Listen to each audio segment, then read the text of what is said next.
ہر کوئی یہ بات نہیں جانتا کہ 60 کی دہائی میں پی آئی اے کی یونیفارمز فرانسیسی ڈیزائنر تیار کیا کرتے تھے۔ تو آخر ایسا کیا ہوا کہ مہنگی ترین پیئر کارڈن کے یونیفارمز پہننے والے عملے کی مالک پی آئی اے کو نجکاری کی ضرورت پڑ گئی؟ 129 billion, 130 billion, 132 billion, 134 billion. 135 billion. We would like to congratulate Arif Habib Consortium on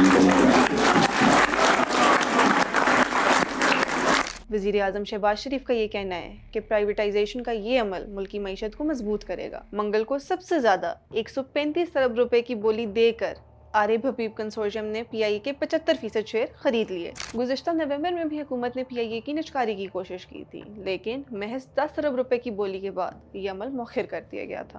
پی آئی اے 1955 میں قائم کی گئی تھی۔ 1960 اور 1970 میں اسے جنوبی ایشیا کی جدید ایئر لائن تصور کیا جاتا تھا۔ 1960 میں پی آئی اے ایشیا کی ایسی پہلی ایئر لائن تھی جس میں بوئنگ 707 شامل کیا گیا تھا۔ نہ صرف یہ بلکہ ایک معاہدے کے تحت پی آئی اے نے متحدہ عرب امارات کی ایئر لائن کی قیام کے لیے اپنے پائلٹ، انجینئرز اور 2 طیارے بھی فراہم کیے۔ تاہم 1990 کے بعد نہ صرف اس سے مسلسل خساروں کا سامنا رہا بلکہ اس کی عالمی پروازوں میں بھی واضح کمی نظر آئی۔ اب سوال صرف ایک ہے کہ کیا نجکاری کے بعد پی آئی اے ایک بار پھر سے ٹیک آف کرنے کو تیار ہے؟